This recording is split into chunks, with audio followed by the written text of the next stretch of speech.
Bandwidth for changelog is provided by Fastly. Learn more at fastly.com. We move fast and fix things here at changelog because of Rollbar. Check them out at rollbar.com. And we're hosted on Linode Cloud servers. Head to linode.com/changelog.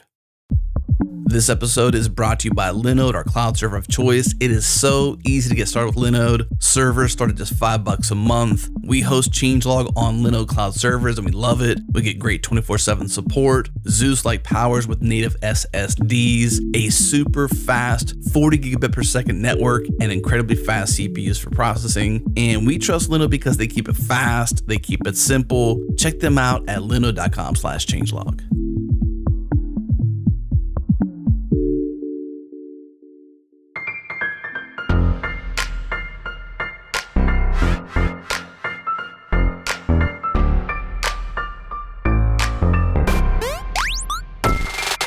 Welcome to Go Time, a podcast featuring a diverse panel and special guests discussing cloud infrastructure, distributed systems, microservices, Kubernetes, Docker, and also Go.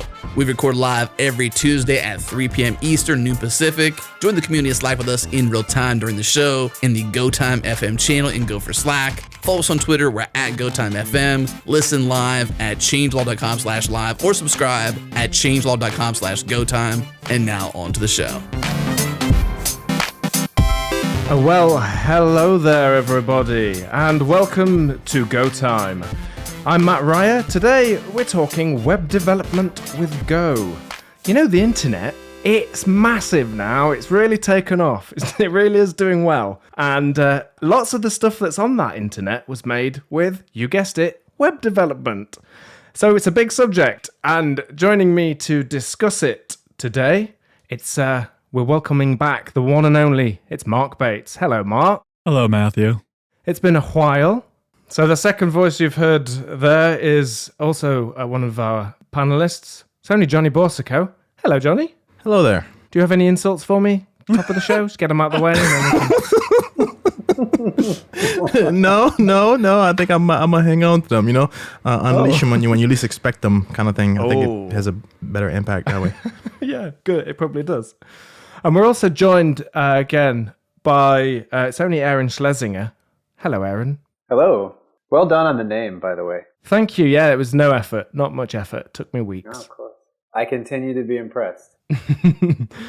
So, how have you been? I've been very well, thank you.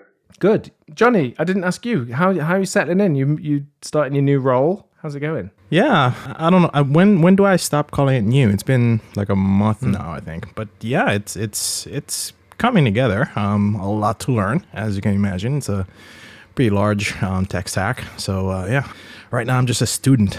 Just basically putting myself in every meeting I can find just to ingest some information and know what's what, and hopefully start being productive and start to, earn my keep. Yeah, cool. No, it sounds good though. It's exciting. When you hit the meeting, Johnny, that says how to get Heroku credits to all your friends, then let me know. Yeah, I've got you on text message immediately. Once I get that, yeah. I love I've long since been a fan of Heroku. I think it's fantastic. But that's just me. Agreed. I should hope so. Johnny's like, can't stand it. In it for the money. Well, that is true. I am in it for the money. Yeah, I don't work for free. Fair enough. Well, yeah, so I was thinking about that. Hosting Heroku and stuff, I use the App Engine quite a lot, and you can do these things quite easily hosting static sites. But it's when the sites can't be static that's when things get more interesting. What's your experience so far on the panel of people building things for web in Go? Any thoughts? That's a loaded question. Yeah. Indeed. we all have thoughts. That's why we're here. I mean, where should we start? I heard about this web development framework named after an animal. written in Go, too. Iris? Iris? That's an animal? Oh, I don't know. It is a beast in the community. Oh, okay. I didn't know. Yeah, well, before we get into that, let's talk a bit about what you can do with Go for as far as web development, what you can do with the standard library, and we can talk about any shortcomings in that, and maybe there are external solutions that we can look at. So one of the things that strikes me is that actually the net HTTP package did quite a good job of giving us the basic of really, not just the basics really, but everything you need to build things for web, including we got, there's an HTML templating library, which is for the very basic use cases, I would say kind of perfect. But if you start to build anything bigger, as with lots of things in the standard library, they're often great to just use initially. And as things get more complicated and you have to do more advanced things, then you have to look elsewhere. Templating is one example where I tend to now skip over using the internal the HTML templating package, and I jump to something like Plush, which came out of the Buffalo project, for templating just straight away, because I know that pretty soon the content, it's going to get more complicated than just basic templating. What about your templating experiences or any other subjects? For me, I mean, obviously, I found the templating a bit lacking, which is why Plush came into be and why we're working on the successor to Plush now. But I want to take it back even further and just talk very quickly about standard library. And I think everybody knows I'm pretty opinionated about my view of just use the standard library. I think I know that the Go team kind of agrees that the standard library are building blocks. They're not meant to be the kind of be all end all. And, all the languages I've worked in have had standard libraries and they've all had web components to them. And some are better than others.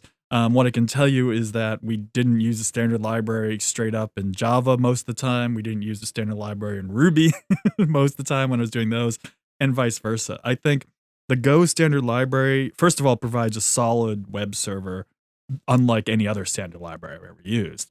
But then I think what's there are great building blocks, but we shouldn't be treating it as this kind of like perfect solution, everything, because it's not perfect. There's a lot of work you got to do on top of all that.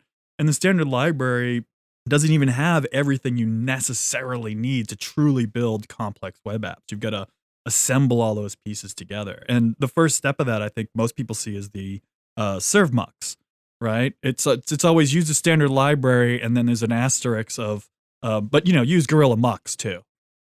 So you're immediately not in the standard library anymore. And so for me, I think we just need to understand as a community that there are a lot of great things in the standard library, and there are a lot of great packages outside the standard library that make it faster and easier for us to build more and more complex stuff. Do you only ever use the Gorilla Muxer, or are there times when you just use the built-in stuff? There are very few times where I use the built-in stuff. I use it if it's a couple endpoints and nothing too dramatically complex. If I want to start getting into HTTP verbs and kind of more advanced routing, then I absolutely just jump straight to the Gorilla. Yeah, agreed. I'm the same, actually. Even if it's a couple of verbs, I might have a switch case in there or just something. But yes, anything beyond that, anytime I'm parsing the path to get parameters out of it and things like that, then yeah, I use a Muxer straight away. I mean, the Gorilla one, yeah. Anything else on that? I could keep talking. I'd love to hear other people talk. Does anybody else use the Echo framework? No, I haven't used it. I used to a long time ago, and I really liked version 1 of it. And then they went interface heavy in version 2, I think, and started supporting multiple engines, and it got very complicated for me. And they broke a lot of things, so I kind of stopped using it at that point. And that's at the same point that I had started doing some stuff where Buffalo eventually came out of anyway. So it was kind of a natural transition for me, but I thought it used to be a really solid product. I haven't seen it lately. It still is. I've used it in my previous job. I've used it quite a bit for a lot of the services we built internally. And I mean, it did a job. It works and these days basically it's either that or the Gorilla Mux, which basically I tend to favor more so these days because it's sheer stability and it just works. So I've used both of those and to great effect. They do the job well. In fact, a lot of Buffalo's like naming around its router comes from Echo, or at least version 1 of Echo. Just we kind of borrowed a lot of the naming, like get and put and those things as capitals, for example, or use for middleware. And then we built everything on top of Gorilla Mux. So, not afraid to show the love to all these other great packages out there too. Yeah, I asked because I recently started reaching for Echo specifically when I'm building REST APIs. And I'm still a huge Gorilla Mux / Buffalo, if there's some front end stuff going on, fan for, real, quote unquote, real web services. But yeah, I find that Echo, especially Echo's context, it just clicks a little bit better for me for that specific use, for the REST API use case. And so the difference you're talking about there is where a lot of things respect or keep the pattern of the handler interface, whereas a single method and it takes two arguments, the response writer interface and the HTTP request.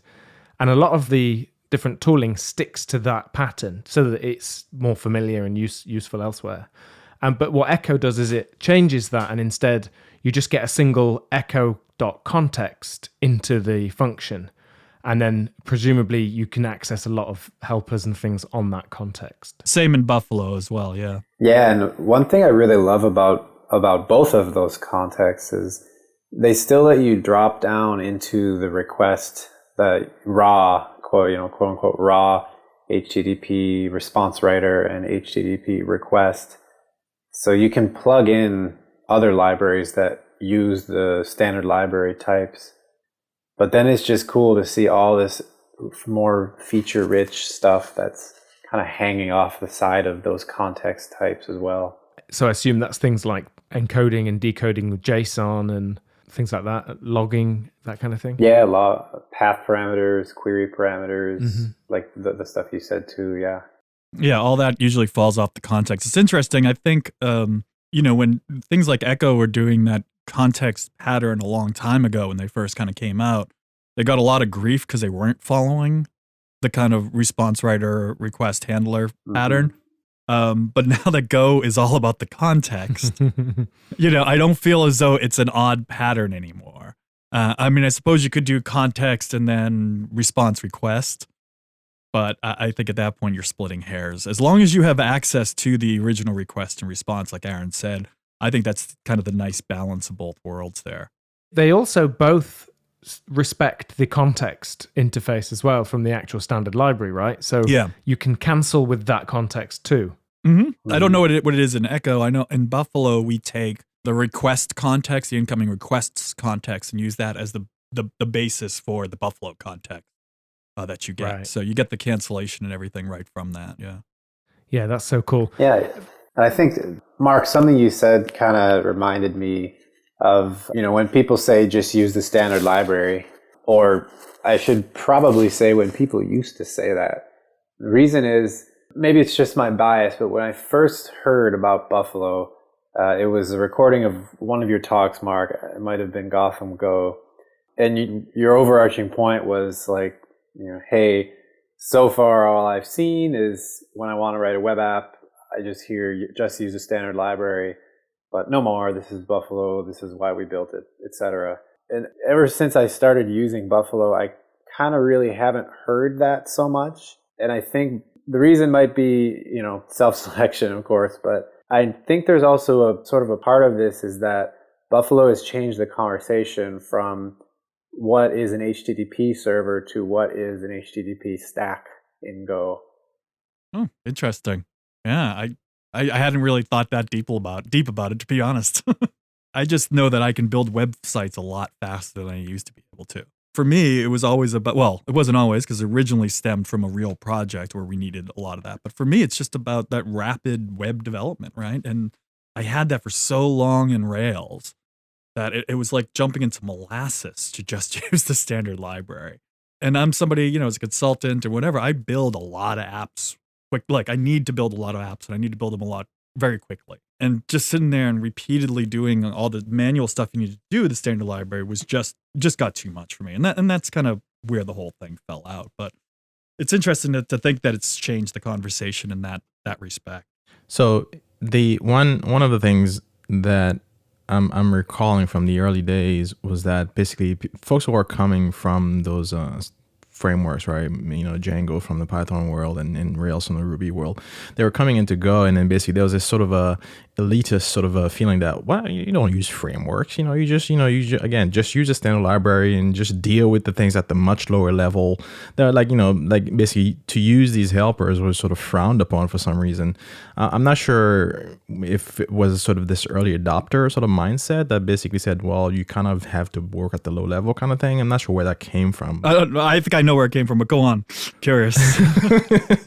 Yeah, so you definitely have to tell us about that. But when I came to it, I mean, I remember you and I having a conversation. Like we were on a train down to New York to Gotham Go or something like that, and we were talking about how basically this dogma that we have around web application development, right? It's like, okay, well, why? There's a lot of great ideas that basically came from the Rails world because we both had done that. So it was like we're saying, why isn't this? I mean, there are shortcuts. There are well-known patterns, right? That make you productive as a developer. Why are we so against that in the Go community, right? So I think that feeling I'm sensing a little bit less of it, but I think it's still there for a lot of folks, and perhaps you know some of those folks and where that thinking is coming from.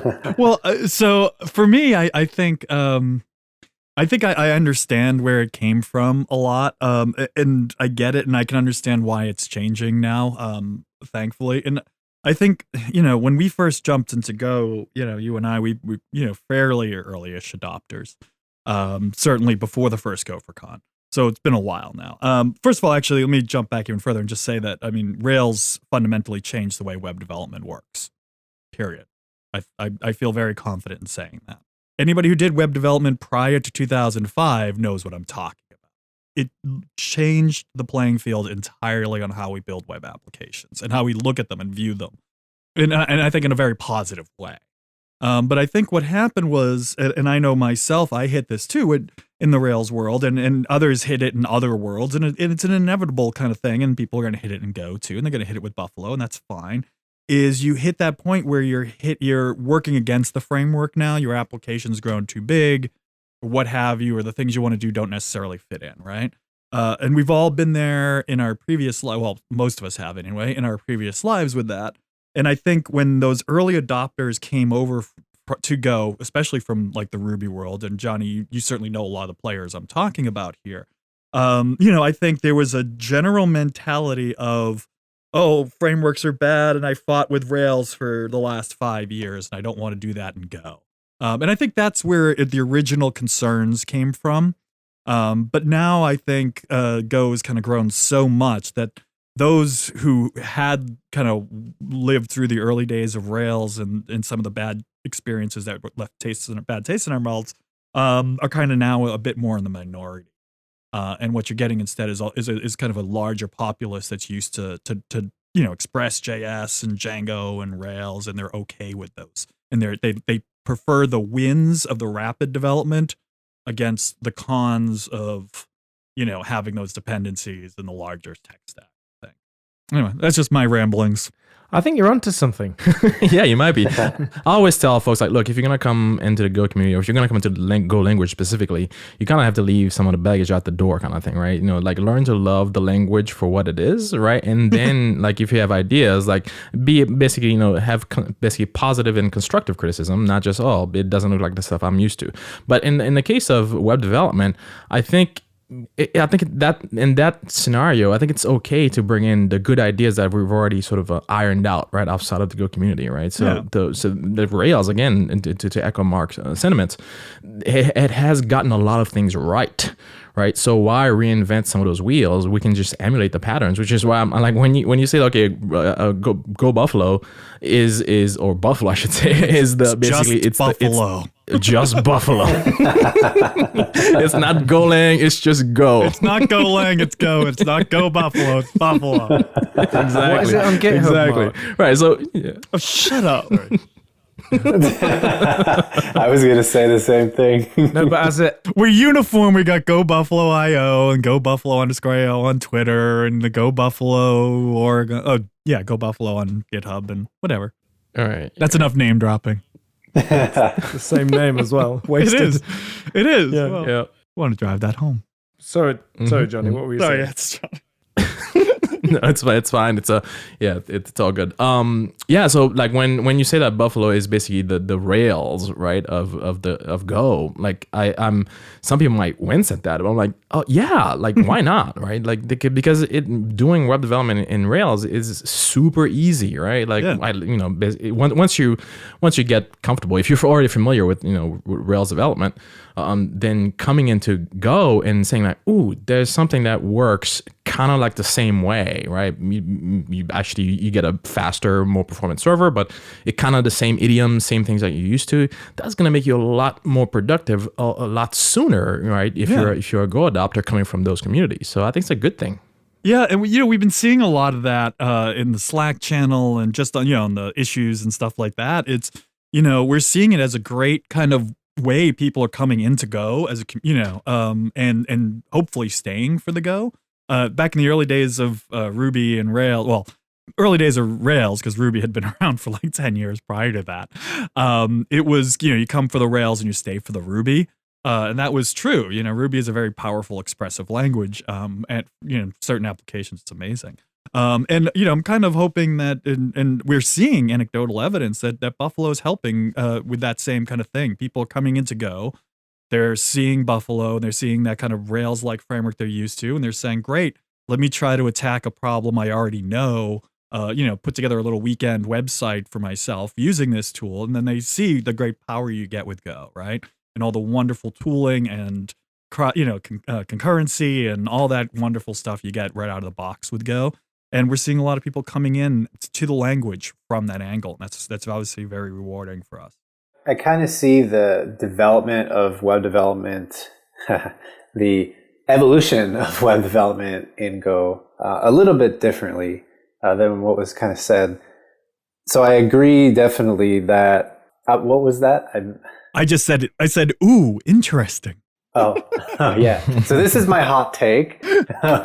These are all hot takes, Aaron. None of these are cold takes. Yeah. Well, now I really have to deliver because I've built it all up. So I actually agreed with a lot of the folks who said just use a standard library. Sort of in the beginning of when I started with Go and started hearing that kind of stuff. And the reason was that there wasn't really anything Go-like out there that represented a framework. I think that was because folks who came in would build basically just Rails, but transliterate the Ruby to Go. And I think someone or something had to come in that sort of learned the rules of Go before they built a framework. And with frameworks like Buffalo and template languages like Plush and Echo and Gorilla Mux and sort of everything up the stack from the bare http.servmux all the way up, it all has that Go sort of flavor, and it is written in standard Go, so that if you come in as a Go developer and you all of a sudden want to go from writing TCP servers to writing web apps, it's familiar to you. But then on the other side of the coin, it's like we've been saying just now, is if you come in as a brand new web developer, a brand new gopher who wants to write web apps, you still kind of see how this thing works because you're familiar with your Django or Rails or whatever. And then, like you said, Mark, you kind of stay for the Go.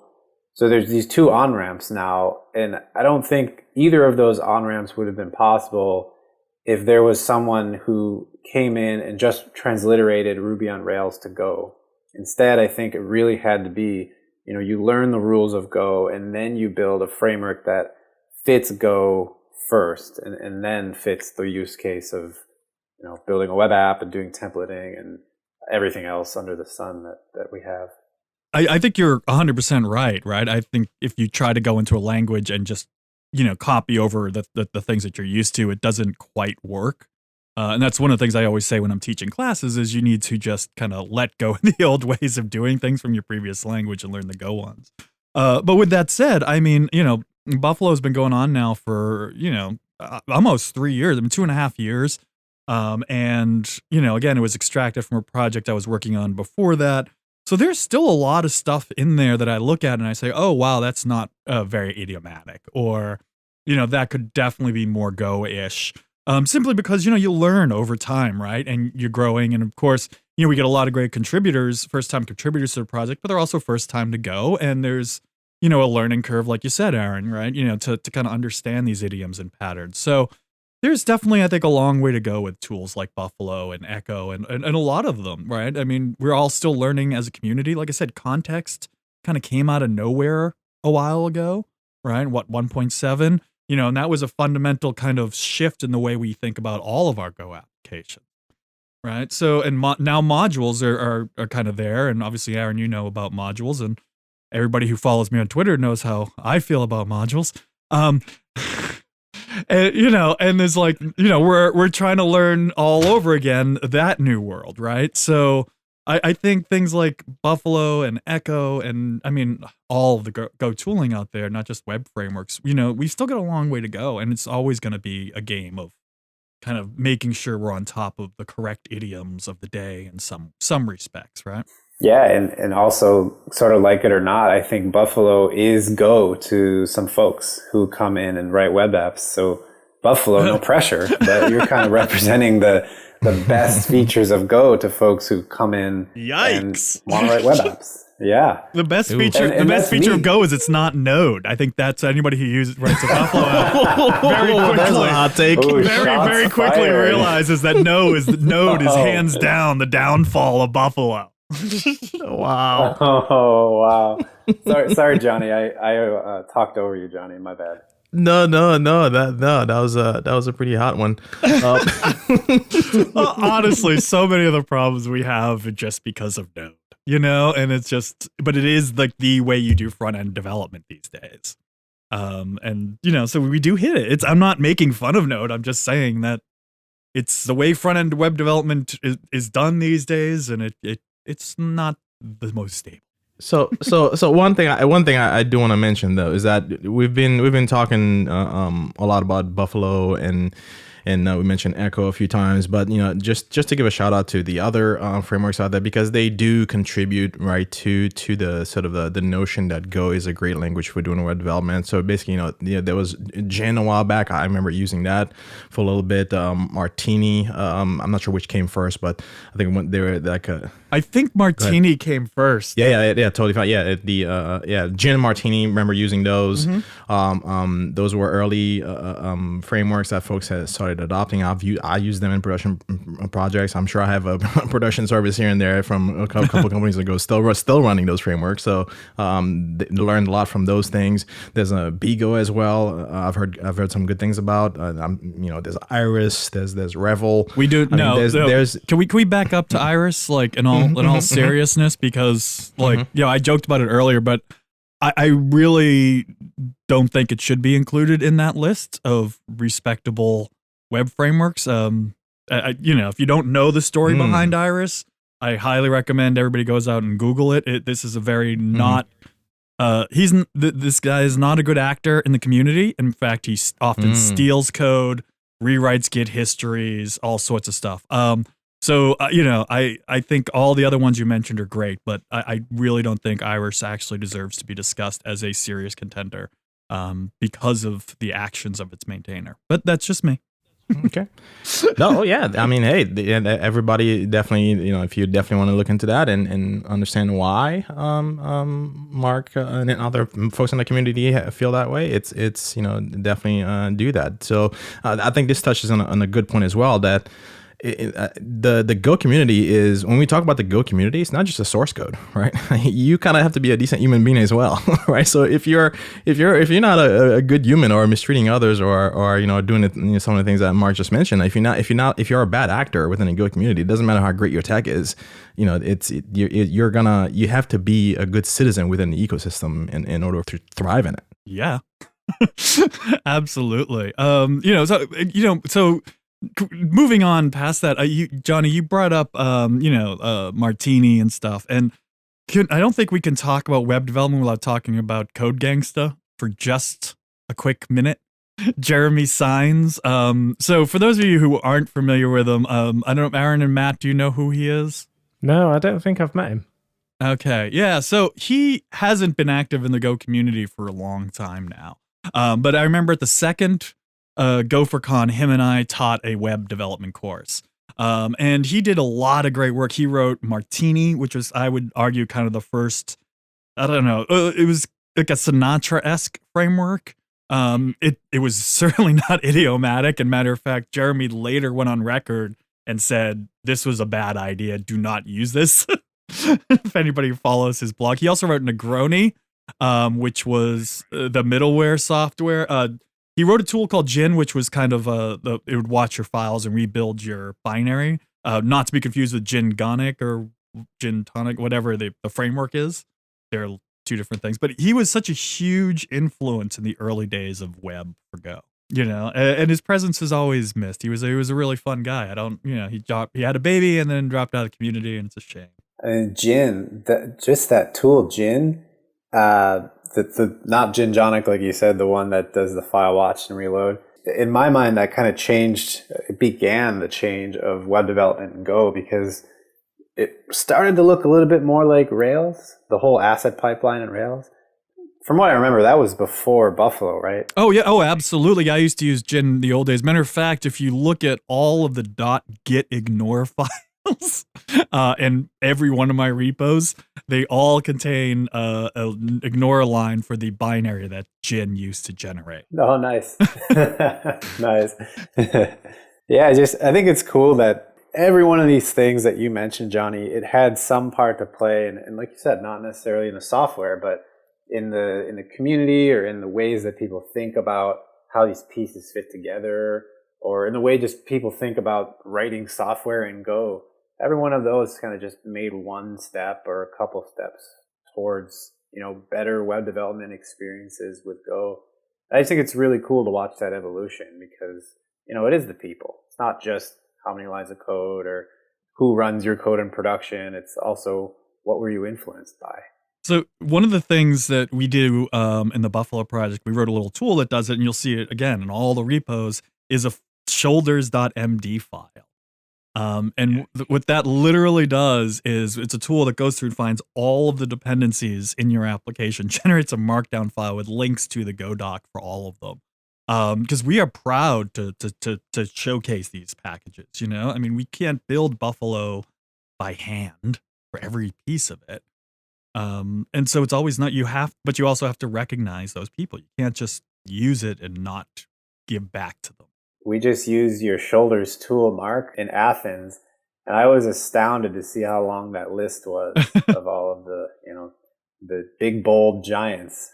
I was just like, wow, there's all of this stuff is out there. It's just really cool to see how much goes into writing a web app. I was surprised to find out that the shoulders tool that you just mentioned that Mark wrote actually contains stolen code. What? Yeah, his shoulders tool, he just stole code for it. It's weird. What? That's fine, don't worry. Okay. It's just a meta joke. Don't worry, the editor you were trying to make a joke. Oh, yeah. God. That was good. That was good, Matt. I liked it. What a shade. No, every time you have to explain a joke's punchline, that really makes the joke better. Well, you should just hang out with smarter people is the lesson. I completely agree. My 9-year-old's upstairs. I might have to go. No, don't worry, though. I spend a lot of money bribing the editor of this podcast, so don't worry. They'll insert a good joke there. In post. Yeah. In post. We'll catch it in post. Don't worry. Yeah. So one of the interesting things, you mentioned the different web frameworks. A lot of them are packages that you import and do work. But Buffalo's different, isn't it, Mark? Because it has tools and it has like generators and has a command line and all that. Yeah, it's more of an ecosystem like Rails, right? And back when I used to use things like Echo and Gorilla Muck straight up, there's just a lot of like cut and paste and kind of crud code you have to keep writing. And again, that's one of the things I loved about Rails was just that quick, like I can do Buffalo new, like I could do Rails new, and in 30 seconds I have an app that I can just start throwing my business logic at. I don't have to type main.go. I don't have to fill that. I don't have to then open up another file, decide what my folders look like, decide what all of that looks like. The tool just generates. I'm a big fan of just letting tools do the work of people. They're so much better at it than we are, so much more efficient. And so what do you do in Buffalo? You type in something like, so say, how would you create if you're going to model like a library and you've got like books or you've got authors and books or something like that. You want me to give you like a little, like, should I get the whiteboard out, Matt? Yeah, I want you to read out the code and I'll type it in and see if you're right. See if it compiles. See if it compiles, yeah. This is a great podcast. Hang on a second, everybody. I need to type this out. Well, you would do Buffalo new library. You'd go in and you could do Buffalo setup, which would make sure that all of your databases are created and set up and the app compiles and the tests are run and Node is properly set up if you're even using it, because you don't have to, obviously. And then you'd probably do Buffalo generate resource, books, and so on and so forth. And that would generate migrations and models and HTML pages if you're using HTML or JSON endpoints, and kind of wire that whole CRUD thing up. So in about, like I said, less than a minute, I can have a CRUDed version of a book's application database backed, and then using the Buffalo Heroku plugin, I can push it all up to Heroku and be deployed, and by the end of my demo, which is usually what I close with. Some sort of demo like that. Well, yeah, that's awesome. But see, that as an experience of building, if you need to build an app for yourself or even just quickly prototyping, or since it's Go code and, why not actually then have that in production too, of course. So that's the awesome thing about Buffalo, I think, is that it really, as Rails let kind of designers put together simple websites, actually. They did, yeah. And the Web 2.0 was very evident that designers finally had a chance to kind of call some of the shots. They got some power. Yeah. And then, everything looked prettier.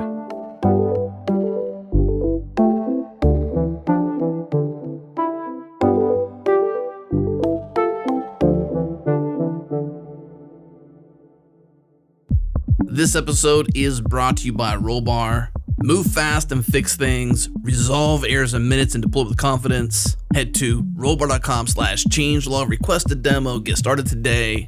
It's loved by developers, trusted by enterprises, and most of all, we use it here at Changelog. Move fast and fix things with Rollbar. Once again, rollbar.com/changelog.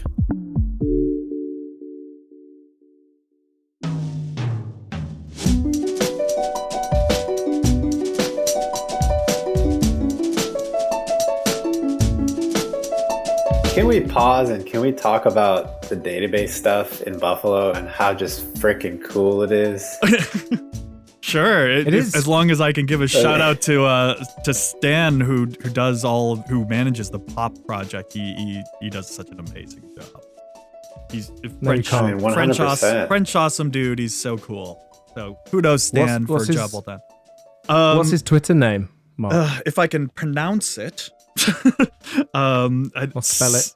Stanis_M, if I can pronounce that correctly, I believe. STANISLAS_M.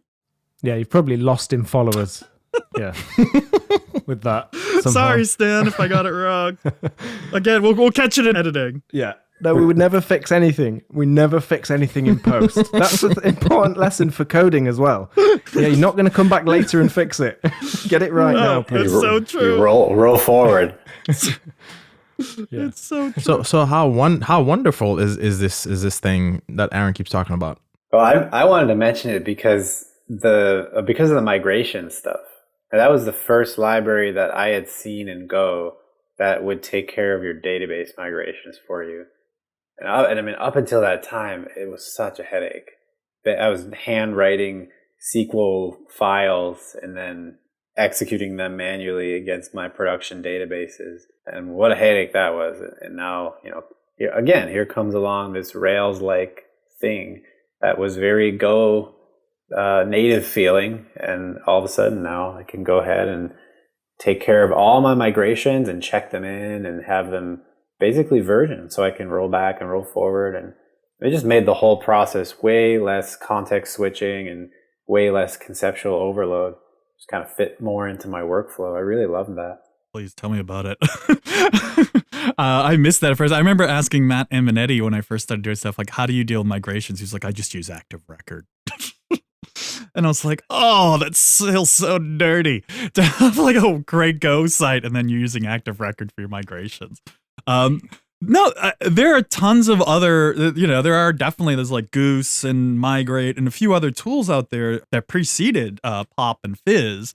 But the problem that I personally ran into that they couldn't solve for me was, again, the project that Buffalo stemmed from. I needed multiple database support and I needed multiple SQL file. Like I needed a way to migrate all of those. And if you've ever tried to write SQL that works on SQLite, MySQL, and Postgres, like DDL SQL in particular, good luck. It's not, you can't write one that works. So either you have to have managed 3 files, which means you have to have changes for each one, or if statements or something. And that's kind of where all of that came out of, like, let's try to figure out some sort of common DSL like Active Record does. So I could write the migrations once and then just run them against the different databases, on the client side, right? And I think that was definitely one of the biggest wins to come out of this project, was that ability, I think. I wanted to mention another framework that I learned about and played with a bunch in the last year or so, called Goa, Goa. Oh, the one that generates everything. Yeah, it's pretty cool stuff. Yeah. Yeah, it's just it's a DSL written in Go and generates your whole API. It's definitely more for REST APIs, but turns the whole thing on its head to me. I really love this idea. Yeah, because it does things like spits out like Swagger and all sorts of crazy stuff. That is a cool project. I remember Brian Kettleson was a huge fan of that several years ago, and he probably still. I mean, you work with Brian, so that's probably weird. Yep, he is. He turned me on to the whole framework, and it's expanded now. It does Swagger, and now you can also do gRPC, and it'll run the services, the exact same API next to in the same process, right next to each other. You can have it'll generate docs too, and so it'll tell you you can hit this port and do your HTTP curl stuff, and then you can hit this port with your gRPC client, which this thing also generates. So it's it's crazy. And you write, I think in the getting started guide, maybe this is like 30 lines of DSL code, and everything else is generated. This is machines doing the work, and I love it too, Mark. They're just so much better. It's the future. Yeah, for sure. Until they blow us all up and drive us underground. Yeah, but we've got a good 6 or 7 years between. Yeah, that's if we make it past 2020. Yeah, we'll enjoy the time until the machines take over, and I'm good with that. Same here. But really, I mean, this code generation in here just blows my mind more than Buffalo, even, because this is like you write 30 lines and then you just get it's just like everything handed to you on a silver platter by running their Goa CLI tool. but how's the interfaces? Because usually with those tools, you trade off because one of the things when we built Machinebox, we played around with those sorts of general tools that would allow us to describe, and we looked at Swagger and we may have looked at Goa too. And the trouble was, it was very mechanical. I mean, as you say, it's the machines that have written this. And in a way, the machines have somewhat designed the API. And so I found from a storytelling point of view, I always like to still handcraft the API.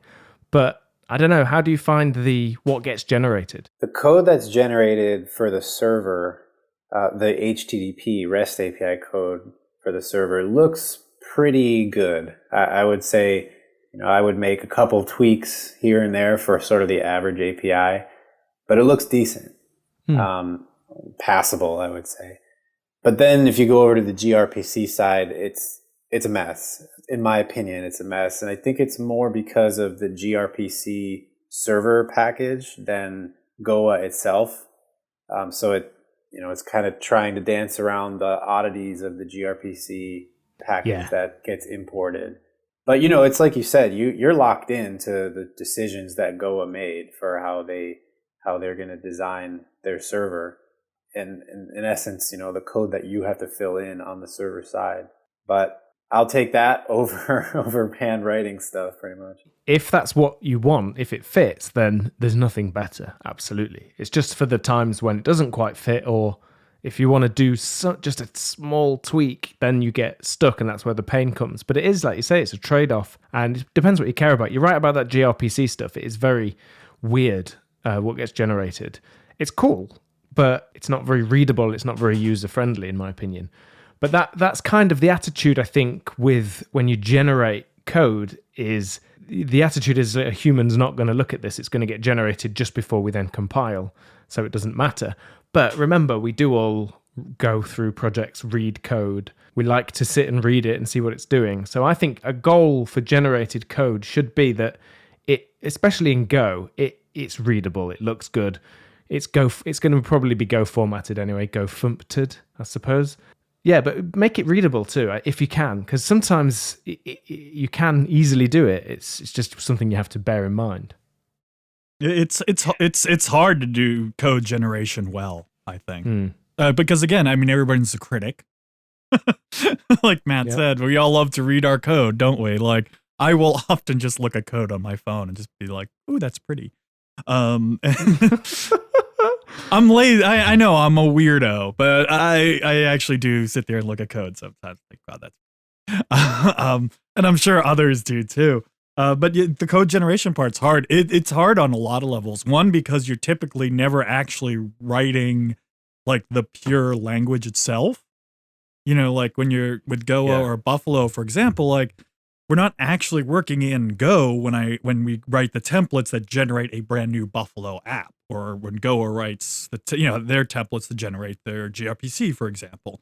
And so the problem is, we're trying our best to even just make sure the stuff compiles when it's generated half the time. Exactly. Right? With the import statements. True. Yeah, it's so hard. And then like, how do you deal with like potential like unused variables by accident? And just, there's all these things you need to really think about, and you're working in a meta way. You don't have any of the tools that go along with Go development because you're using a templating language too. So like everything's just broken, and you're just kind of hoping it works and that your tests are good enough to make sure that the template you just wrote actually works. Yeah, it is hard. One thing, we've done it before. We did some project that had this, and one thing we did was we made a little live preview thing. So as we were typing in the templating in the editor, we could see what was rendered from some test data. So that is the way to write templates, because and then you really notice the code and then actually what ends up happening though, and here's as we see again and again, it's just a trade-off then, because your template code looks messy in order to make the what gets generated look good. And the template code is what you need to be working in. So you can't win. No, you really can't. It's really hard. I wonder, has anyone tried generating code using the AST, the built-in like Go AST libraries? Actually like built up the syntax tree? Oh yeah, there's lots of packages out there that do that. Yeah, I've never tried actually doing it. Yeah, well, there's a printer package, so you actually have a printer that you give it the AST and it'll print it. So, and that's basically Go fumped. Yeah, I'd be interested to see what it's like, I suppose, to generate code actually using Go to build up the syntax tree and then passing it through that printer function. It's a decent amount of work if you're going to build it all from scratch. Okay. Take my word for it on that. I absolutely will. Just, like if you're parsing code, it's all right. But if you wanted to like say, I'm going to physically create brand new files using the AST, like that is a lot of work. There's some decent helper packages that other people have written that make it easier. There's a missing package, I think. I think there's room for some ultra simple way of loading a Go package or a Go file and then accessing the stuff in it. It shouldn't be... The problem is, of course, it's very low level, as with lots of things in the standard library. There is room, I think, for one more thing on top of it that just loads a document and you can just iterate over the interfaces and iterate over the variables. I've been exploring that space recently. And I actually sent you, Matt, an idea of a tool that I was considering. And so I agree. I think one of the problems I've been trying to solve recently is just getting as much data as I can about a module or a package as quickly as I can, and also as useful as I can. And there's a lot of different places where that's very difficult. still. But one of the things I've been considering was a tool that would actually rewrite your entire package or module, so that it would group all your types together and organize them nicely with the type at the top, then constructor, and all that sort of nice stuff, and move the tests around, physically rewrite all these files for you, so you can take a hastily written project and kind of go format and go fumpt the actual like project package as opposed to it. But to do that, you really need a decent set of tools that can easily pick apart each file and kind of present up to you, hey, here are the types defined, and here are these things, and here are those things. So I agree, Matt. I think there is a place for a really nice tool that breaks down and gives you a bunch of really nice types back that represent, your files and all your stuff, right? Yes. Something like a representation of an entire module, like you said, instead of just file by file kind of thing. Yeah, like, so one of the things I love is how Godoc kind of groups all your types, all the types together, right? So you see the type, you see its constructor, and then you see all the related methods, right? And I would love to be able to ask a package, say, hey, for this module I'm in currently, or this package, if I'm not using modules, like, give me back that, like, all of that data. Give me back a map or something that contains all the types defined in this package, right? And off that, give me all the exported and unexported methods, and the comments and the fields and all that sort of stuff, so that we can holistically look at a package and a module and say, oh, this is what's happening in here. And then with that tool, I could then rewrite the entire package. But that's beside the point.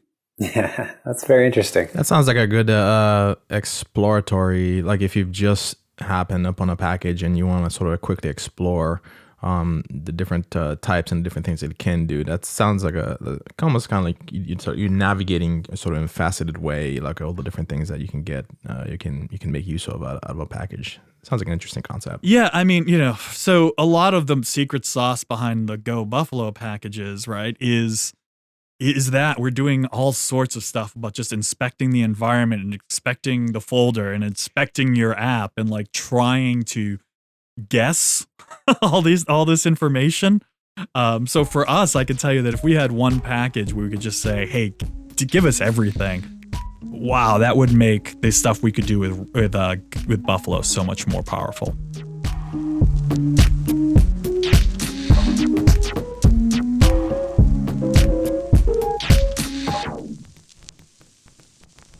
This episode is brought to you by StrongDM. Manage and secure remote access to any database, any server, on-prem or in the cloud, and environments. They make it easy for DevOps teams to enforce the security and controls InfoSec teams require. So if your engineers need access, you need StrongDM. So what can StrongDM do for your team? First off, more control, less hassle. Grant or revoke access to any database or server in one command. Use your SSO to manage access to every database, every server and environment. Second, total visibility. StrongDM upgrades your audit logs, log every permission change, every query, every SSH, and every RDP command, and know who issued those changes. And of course, faster SOC 2 compliance, easily enforce access controls, and instantly answer auditors' questions. Head to strongdm.com/GoTime to learn more and request a free demo. Again, strongdm.com/GoTime.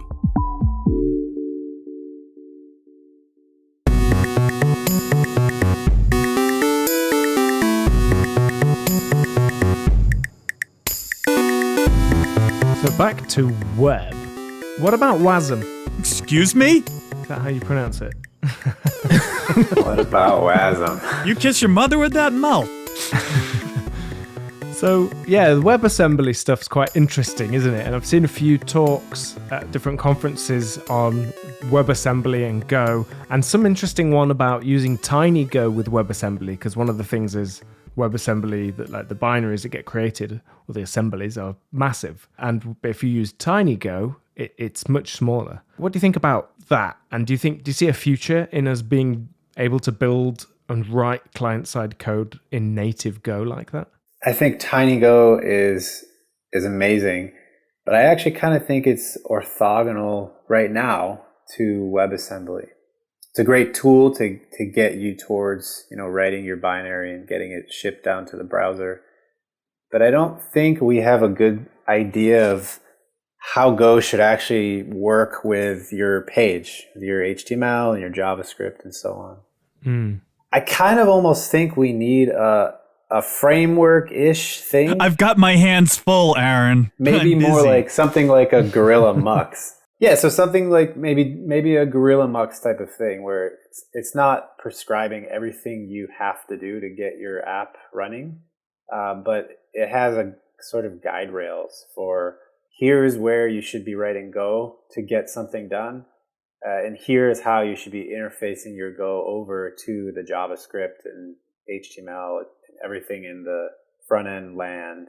Because really right now we've got this standard library, the syscall/JS library. I've seen some cool stuff built on top of that does look like framework-y kind of stuff, but it's sort of unclear to me still when I open up my IDE and I get ready to start writing that web app.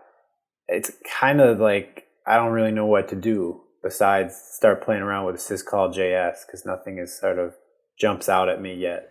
Yeah, that syscall.js thing, this essentially meta language really for JavaScript. I think that's what we need to fix. I think that's the big outstanding problem with this. Because you have to, for example, you have to write like document.call and then pass a string, which is the method you want to call, and then pass in arguments and things. And there's some good reasons for why that's the case, but there's got to be enough commonly used stuff in the browser or even the published browser APIs that we could implement directly in Go type, in proper Go, that we could then use. So we could just say document dot, and then there's a function in that package called get element by ID, and then it returns an element, a strongly typed thing. And it's tough, obviously, because JavaScript's a dynamic language and Go isn't. So you have to, I think, figure that out, reconcile that. But apart from that, I think that's the big problem that needs to be solved. You realize you totally blanked out on the big problem that needed to be solved. So you're like, and total silence. And I think that's really the big problem that needs to be solved. And I'll never repeat that again. Never repeat it again. That's it, folks. It's all over. Yeah. And with that, the interface is what I was saying. The interface, in how you interact with the DOM, that is a pain and is something I feel like we could fix. I feel like there's something just there that we can grab to fix that. But I don't know what it is quite. Last time I scrolled through the WebAssembly channel, I'm trying to scroll up right now. There's no way I'm going to find this. But there were two frameworks, and I'm calling them frameworks on purpose. There were two, at least, things that looked like frameworks that had the whole stack taken care of, even down to like the hot code reloading and in the browser, and templating. And there was a really cool way. I really wish I could find this. A really cool way to hook up your HTML to actually a Go function so that it was kind of like you're writing JavaScript in the developer sort of experience. And man, I thought that was super, super cool to have the whole tool chain and then to even be able to write, your ahref equals whatever and specify a Go function that should run when the person clicks on that thing. And we can get to that point. Oh boy. I mean, watch out. Because if you can then compile that stuff down with TinyGo, now we're talking. I'm so excited. Yeah. Now we're talking. Vugu or Vuju? Yes, Vugu. That's the one. Vugu. Yeah. That very interesting. And I think you're right. That's a cool name. If we can crack that. Yeah, it is cool. Wonder where that comes from. Oh, it's Vue for Go, maybe. No.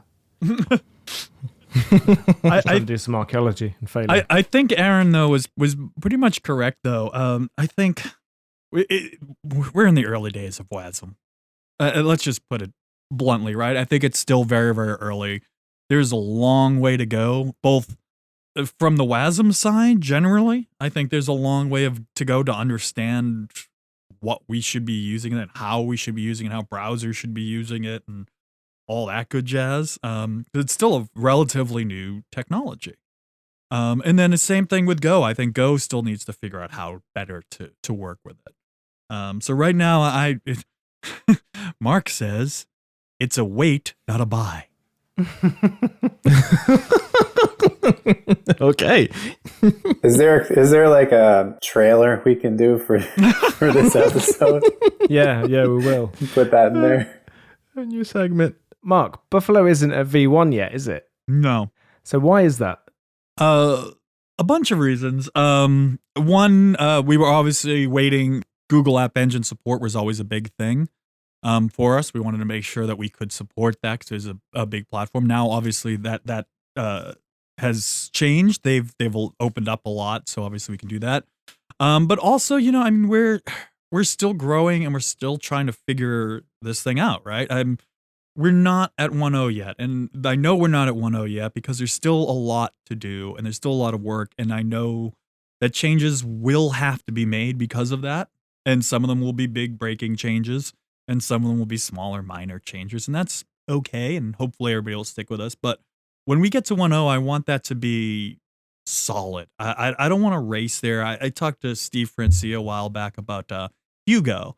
And he said, there's a reason why we're still at 0.53 or whatever it was at the time. Right. And it's, and the reason is it's a big commitment to go to 1.0. And, again, I don't think the project is there yet. And I think there's a lot of ways we can go and a lot of ideas that I have and improvements to be had. And, I just hope that the community can step up and help us get to that faster. But you would say it is production ready though, because I know a lot of people that are using it in production. Oh yeah, no, absolutely. It is absolutely just like Hugo. I consider it production ready. We just don't want to slap the 1.0 on it because that limits what we can do in terms of changes. Obviously, and it also, with modules and semantic input versioning being what they are, going to a V2 causes some hassle right now. So we want to try to keep things as stable, and we do try to keep things fairly stable. I think if you notice, and then when we do have to break things, we try to break them in major, minor releases, which is what our kind of major release cycle is right now. And we try to provide tools that help you migrate. We do have a Buffalo fix that will try to fix those things. So it is production worthy, and trust me, I know plenty of companies, big money companies that are using it in production. It's like I said, it's just we haven't got there because I don't think it's done, or I don't think it's 1.0 yet. We got there though. That's a nice thing though that you're doing, which is respecting the V1. That is cool because it's a good lesson for everyone that's writing anything that's an API, because if you've released that version 1, you want people to be able to trust it, and that's something that the Go project had, which was one of the things I think gave it a good foundation because people could trust it that it was going to be stable. So well done. Thanks, Mark, for doing that. Well, you're welcome, Matt. I did it just for you. Yeah, I know you didn't. Although you didn't mention earlier, I got you the GitHub/Buffalo. That's true. Organization name, we do have the Buffalo organization. And when we hit 1.0, the plan is to move from github.com/gobuffalo to github.com/buffalo. And when we do that, all of our packages, regardless of what versions they'll be at when they move over, will all get simultaneously reversioned as 1.0 at that point. We'll all have different import paths too, so it'll work. So perfect. Yeah. Good strategy. Well, it's pretty much the only strategy at this point.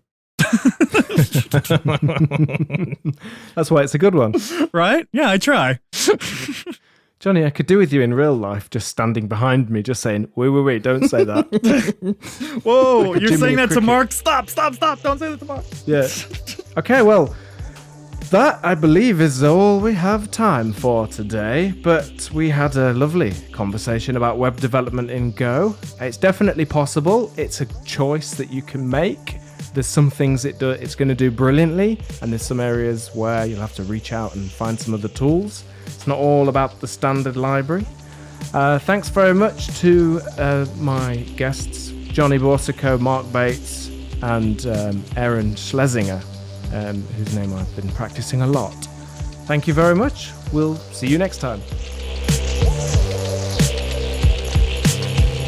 All right, thank you for tuning into this week's episode of Go Time. If you're not yet, hang with us in Go for Slack. We have a channel called Go Time FM. Look it up, you'll find us. Hang with us during the live shows, connect with other members of the community, share stories, share code, share coffee recipes, whatever. It's a lot of fun. Also, we have discussions at changelog.com on every episode. Head to changelog.com/GoTime, find this episode, and discuss it with the community. Also, thanks to Fastly, our bandwidth partner, Rollbar for helping us move fast and fix things, and Linode for hosting the Changelog platform. Our music is produced by the mysterious Breakmaster Cylinder. And if you want to hear more awesome podcasts like this, subscribe to our master feed. It's one feed to rule them all, plus some extras that only hit the master feed. Head to changelog.com/master or search for Changelog Master in your podcast client. You'll find us. Thanks for tuning in. We'll see you next week.